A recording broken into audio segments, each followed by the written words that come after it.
fire is definitely out, as you can see. But if you look underneath here,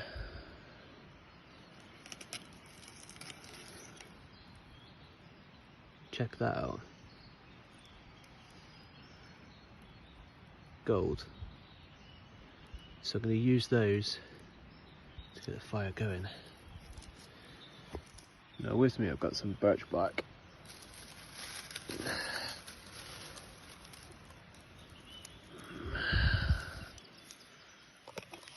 And some wood shavings.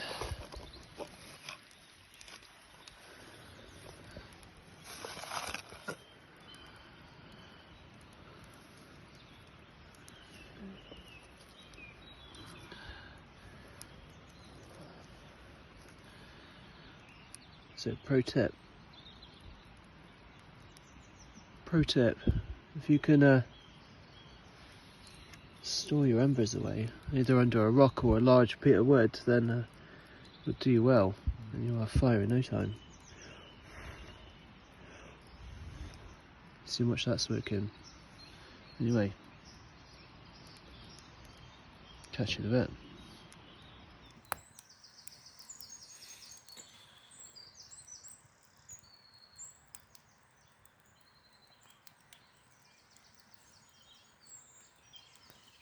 Good morning. So, chopping up some firewood. At the moment I need to break this down into smaller pieces. So when you get small pieces like this, you're going to find that they fall over, and that's no good. So a safe way to keep your hands away from the blade is you bring your axe head to the end like this, and then give it a few knocks, like so. And then you just push the wood in one direction and the axe in the other, and it splits like so. And that's a very safe way of splitting wood. Well, it's the favourite time of the morning. Brew time, Contact Coffee Company, red on. That's not red on for communism though. Just saying.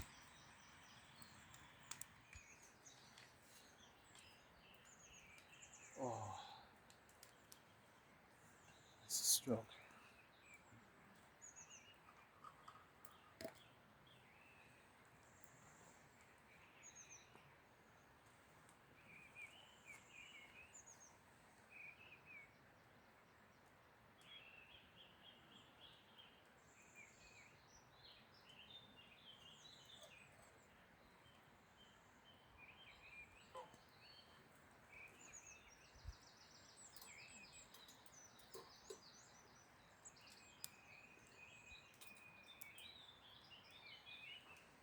Now, chin chin, me old fruit bat.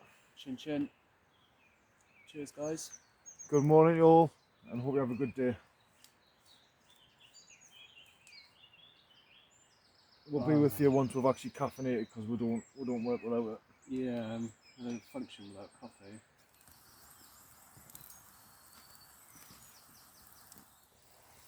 So, folks, blade safety, mega important. If you get this wrong, it'll be an early trip out the woods for you.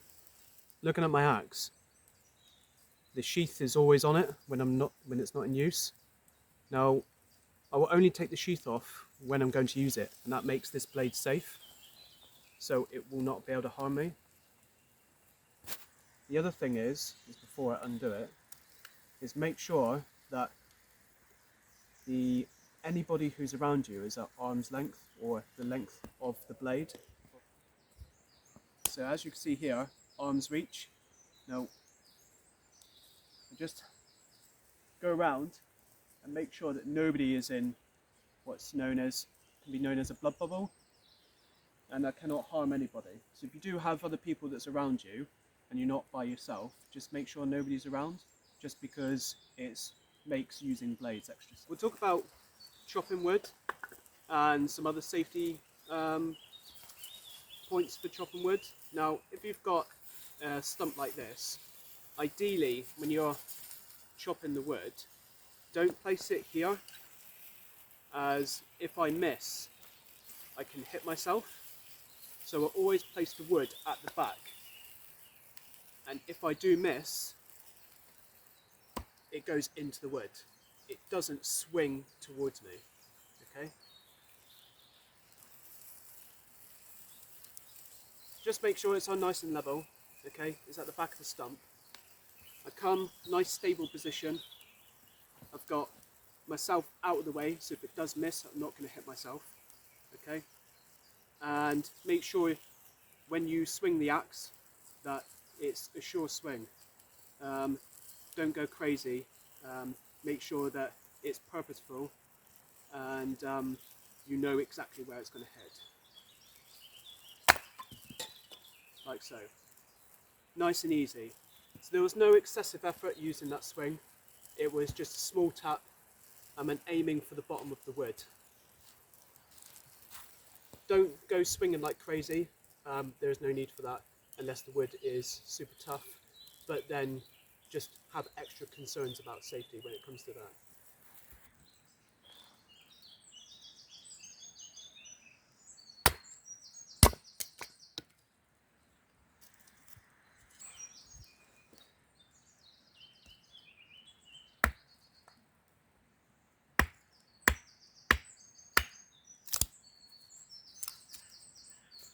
Always at arm's length.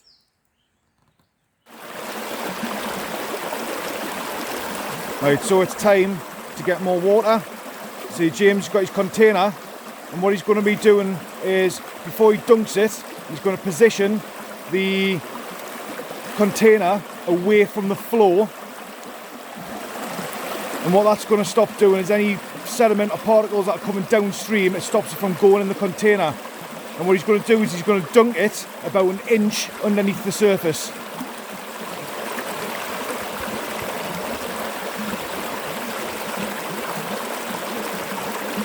And what he's doing is the faster flowing water is where you need to be filling up from.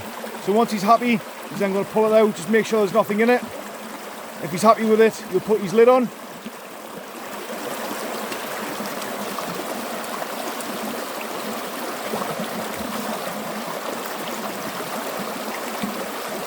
And then he's good to go, ready for disinfecting or to boil.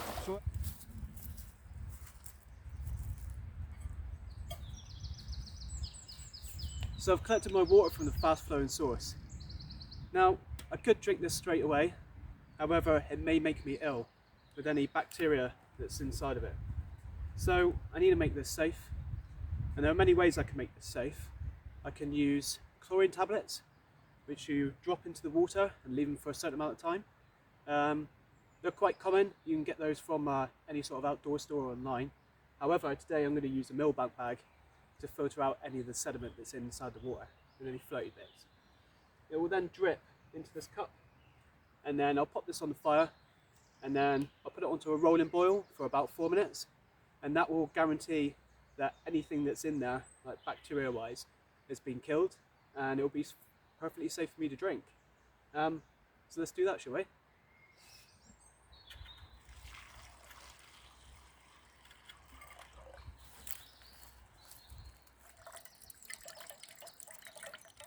Hi folks, so this afternoon I'm going to be showing you bow drill method. So I learned lots from Grayzy about using modern methods about starting fire, but this afternoon we're going to go through some primitive techniques using friction fire. And the friction fire, like I said, is going to be bow drill.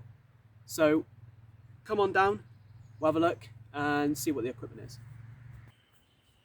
So the equipment we're using is, I picked up a piece of bamboo that I take around with me, and I've attached on the side of it some paracord, and I've tied it at each end, and the paracord, I've saturated candle wax into the paracord, but you can also use pine pitch and give it a little bit of grip on the spindle. The spindle here I've made from hazel. This is my bearing block that I've just carved out of a piece of wood. I've got here is the hearthboard, which is made from silver birch, as you can see on the side here. And I've already primed one here, but we're going to be using this one. Underneath, as my ember pan, I'm using a piece of amadou fungus.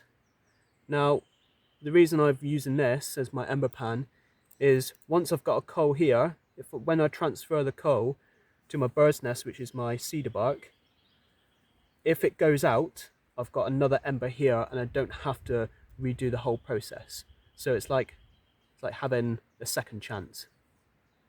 Here is just my tinder pouch. It's just where I keep spare bits of tinder that I pick up from the forest.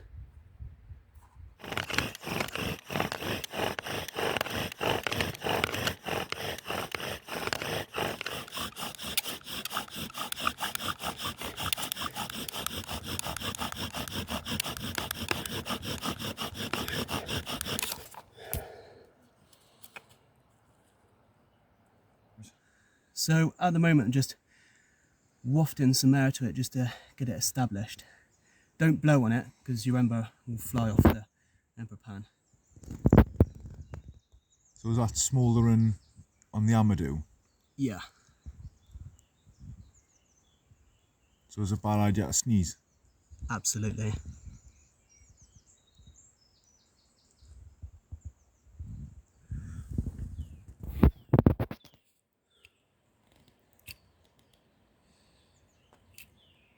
Can you see those embers? Yeah. Okay, so we've got time. Prep for my bird's nest. And then gently lift this up and pop it inside.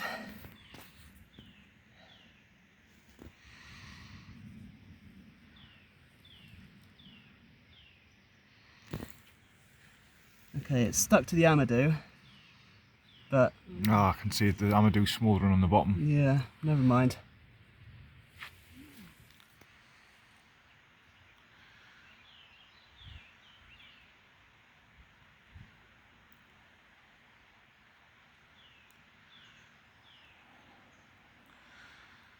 And that's how you go caveman style. And that's why you are the primitive methods guy and not me. Good effort, mate. What are you taking this, Podge?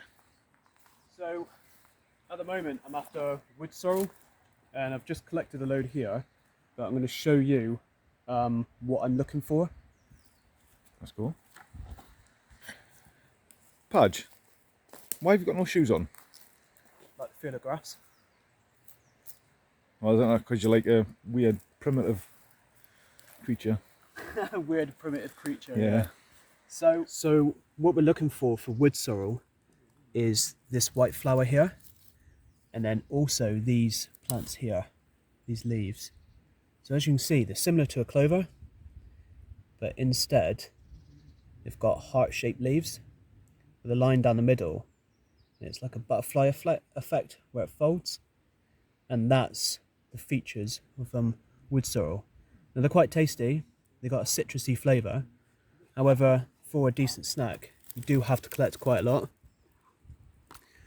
So ideally you just add them to a salad, or you can collect up some other wild edibles like dandelions and collect all the leaves from them and then mix them together, and they complement each other quite well.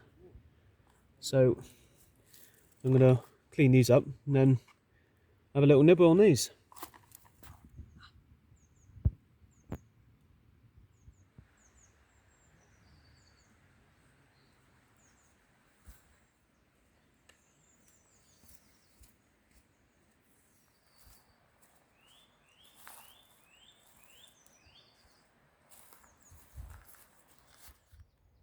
Now that's a big cock.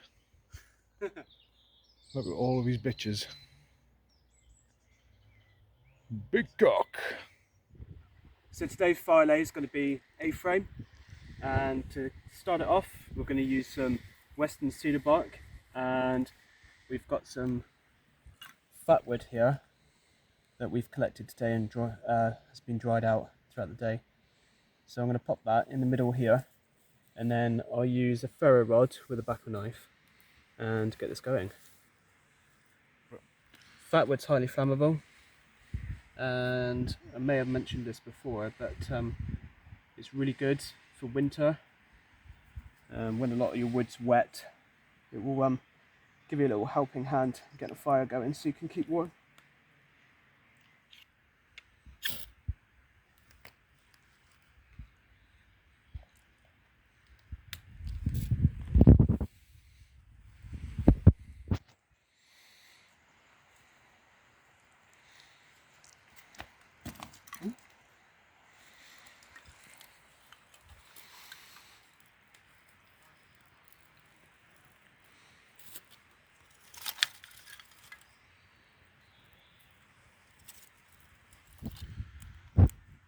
So as fire extinguishers, just remember, don't put any more fuel on the fire until the flame reaches over the current fuel source. So we're not actually going to put anything else on until all the flames consume what we've got now.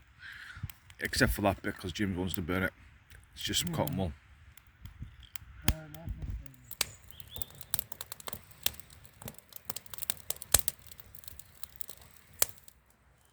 So tonight, for dinner, in my pot, I'm going to cook up beef and Guinness stew, and I've already pre-prepped at home all the ingredients. What I've got to do is cook it. So I'm going to cook the meat in Guinness until it's just turned colour, and then all the vegetables I'm going to put into the pot, and then I will pour Guinness in until it sits just proud of all the ingredients, and then leave it for almost a couple hours, and then we'll enjoy it. I'm looking forward to this, Grayzy.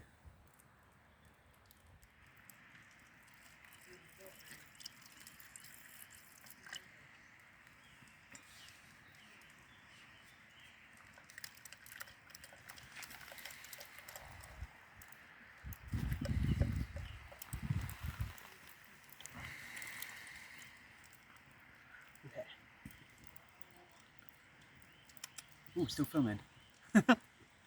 Now the steak has just turned colour, we're just going to stick in all the veg.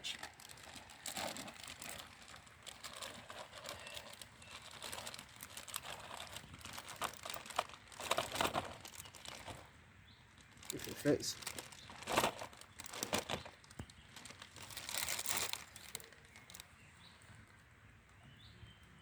I hope you're hungry, Grayzy. Starving, mate. And then we pour Guinness on the top until it's proud. And we keep pouring in Guinness.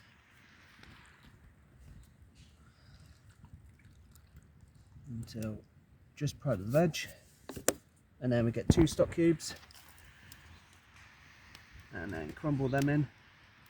I know this is not how you normally use OXO cubes, but this is how I do it. Just break them up.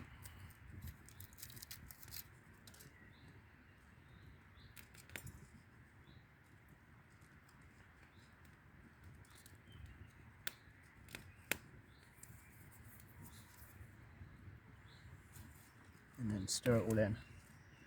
I think I've done too much, but we're feeding 2 people.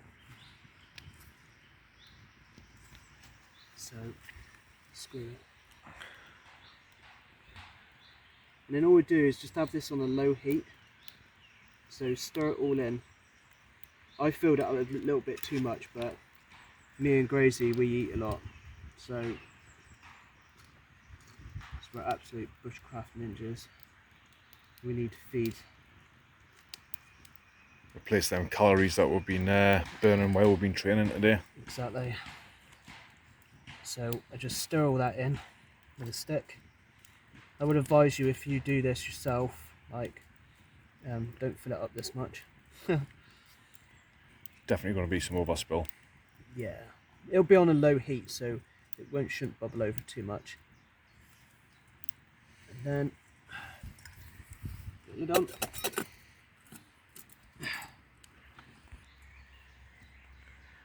And then leave it on a low heat for a couple hours, but every so often give it a stir. Well, mine and James's food is cooking. What we'd like to do is do a special shout out today, and it's to this guy here. This is Jack from Outlaw Camper. He's over in the United States at the minute.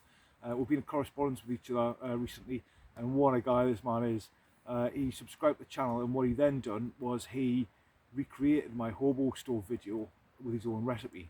Which is better than yours. Anyway, this guy is absolutely no nonsense. He says things as they are, and he is just genuinely just a hilarious guy.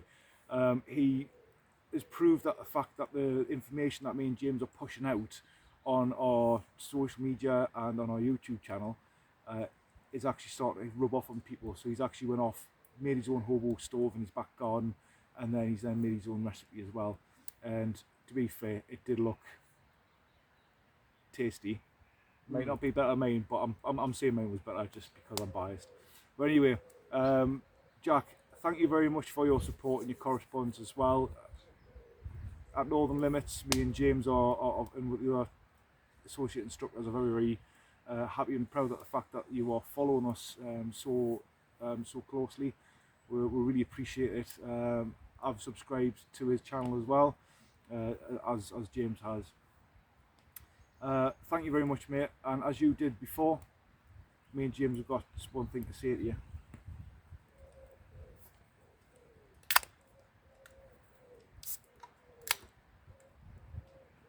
That's to you, Jack. Cheers, lad.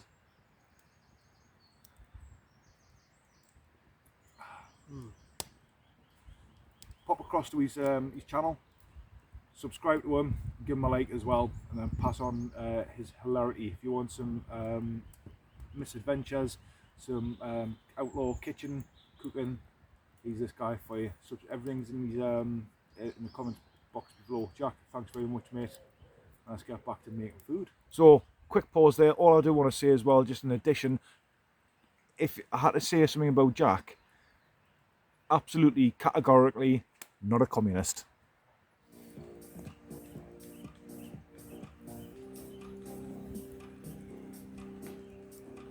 How are we looking on this, James? Oh, it's looking good. I am very much looking forward to this. Yeah. My beef and Guinness stew's done. It's been on the fire just simmering for about 2 hours, and as you know, inside you've got, started off with diced up beef that I cooked in Guinness, and then I added in chopped up carrots, chopped up potato, chopped up red onions, 2 stock cubes, beef stock cubes, and then I topped the Guinness up just so it's proud of all the ingredients, and just kept stirring it in and stirring it in. I did add a tiny bit of flour because we've got some flour with us for the bannock bread, just to thicken the gravy up a little bit, and it's ready to go. That's it. That's all the ingredients. So if you want to try it at home or try it when you go camping, I definitely recommend it. I learnt this by accident and I've never looked back since. So give it a go. So what do you think? Mate, that is outstanding. Good. I'm glad you like it. Oh, absolutely brilliant. Do what James says.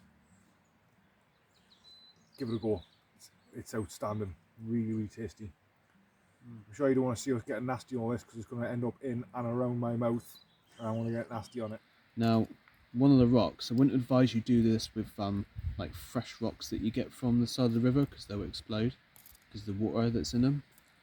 But these rocks here, they've been collected inland and they've been used over and over again, so we know this one's definitely safe.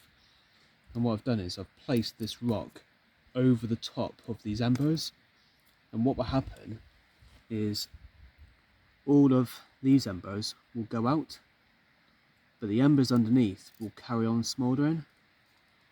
So when I wake up in the morning, there'll be nothing left here, but underneath the rock there will still be some embers, so I can just lift up the rock, scoop up the embers that are burning because they're being protected, chuck them into a bird's nest, and I've got an easy fire, and I don't really have to work for it. So it's all about thinking next fire mentality, and always thinking, how am I going to start my next fire? I mean, just taking a moment to think about it. So that's our evening pro tip.